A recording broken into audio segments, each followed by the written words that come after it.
regards of this computer professional draft bill 2011, we believe that this bill is not well thought of.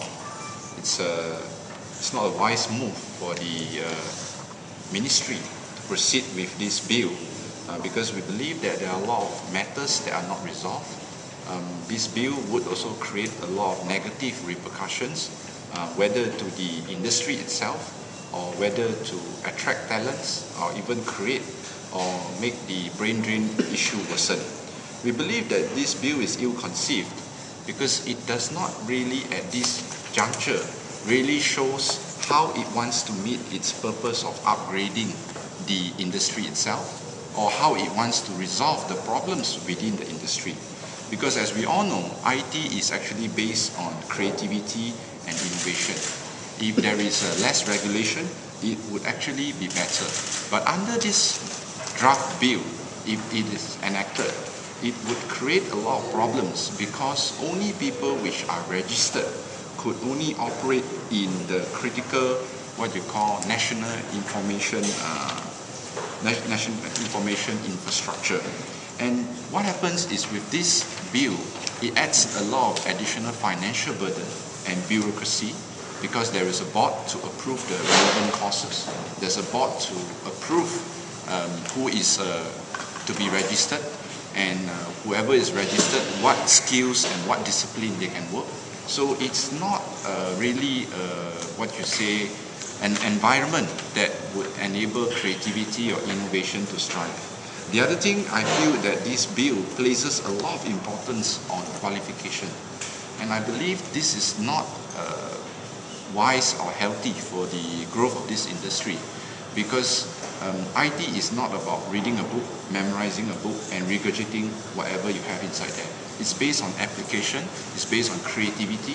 So having a qualification does not dictate the fact that you will be a successful IT person. In addition, I believe that what is worse is that there are a lot of mixed signals on this draft bill. Mosti has mentioned that it is voluntary registration, but if you look at the certain sections within the draft bill, it requires that only registered professionals are allowed to operate in those critical national information infrastructure. On one hand, they say it's voluntary, but the draft bill specifically mentions that if you want to operate in those CNNI areas, you must be registered.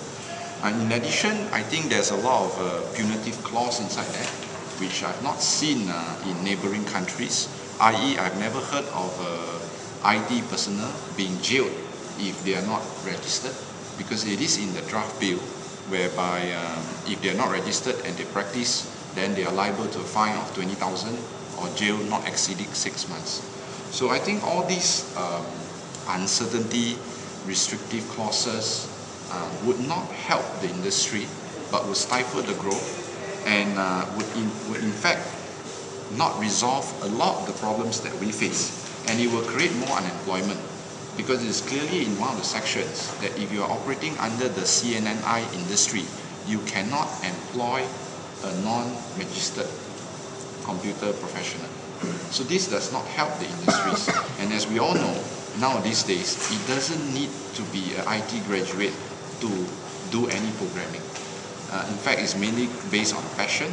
And I think if this bill were to go through, the happiest people will be our neighboring countries because they will be able to attract more talents and it will definitely reduce our competitiveness within the region. Singapore, Indonesia, actually Indonesia is trying to grow the IT industry because as any developing country is, you know that it's important to have, IT is now synonymous with every industry. You cannot run an industry without software.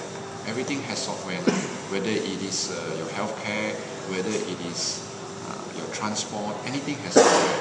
So if you have a lack of talent, it will definitely, I would say, restrict or impale or I would say stifle some of our growth. I've spoken to them just now, the PCOM people and things like that. I think the way they have approached it was probably not in the best direction. I've actually mentioned to them that they should have done a consultative bill first. That means get the stakeholders to come in, get their inputs first, and then only issue a draft bill. because there are a lot of things inside there that needs to be resolved. Their intention is actually to upgrade the industry, but I mentioned to them that we don't see that in the draft bill at all. So if they want to still proceed, they must step backwards to look at consulting people, a lot of the stakeholders, get what their input at, maybe some of the key major players, not just associations itself, basically industry players, businesses, and then subsequently only maybe think of issuing a draft bill for the public.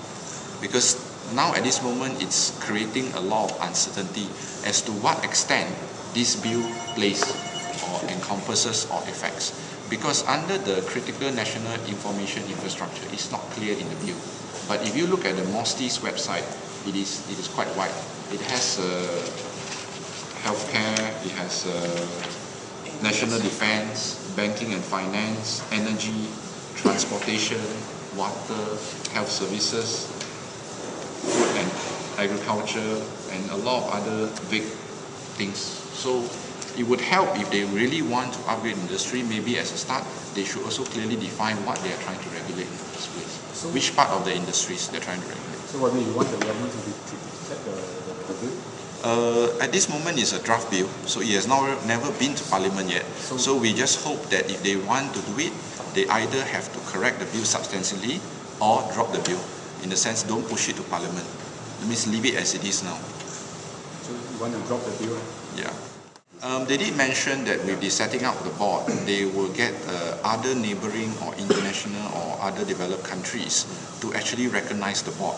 By recognizing the board, they hope that those people registered under the board can go overseas. But the problem is that in the whole bill, there is no avenue of appeal. Why you cannot be registered? Why am I the person? Why do you decide that I can be a registered person and why I can't be? And if you don't feel that I cannot be, if you feel that I cannot be, where do I go to appeal? There is no such avenues within the bill itself. So there are still a lot of things lacking within it. I feel that even in fact you cannot say that MDEC will be all certified, because under the Act it's clear that you cannot employ people that is not certified, and that creates a lot of problem. Because why? I may be a reputable big company and I have all the good programmers under me, but then there's this guy that knows how to probably tweak the program to a better state, but because I have a contract with a CNMI in the industry, I cannot employ him. Under this Act, you cannot employ him. He must be registered first before you can employ him. And that's the reason why I say it does not just affect startup. In fact, some of the companies that have contacted us, I would say they are not small players also. And because of that, I believe that it has wide-ranging impact. If you believe by having this bill, you will resolve a lot of unemployment, I would say that it also creates a lot of unemployment. Because those people who are not having qualifications are suddenly not able to get the jobs that they used to get, number one. Number two, it doesn't guarantee that the companies in here would still employ the unemployed graduate. I can still employ foreigners. Why must I employ those within here? So it doesn't secure or resolve that problem the way I look at it. If you really want to resolve it, i.e. those universities that are churning out a lot of IT graduates should link up with the industry players so that they train employable graduates. So when they come out, there is already a secure employment tailored to what the industry needs.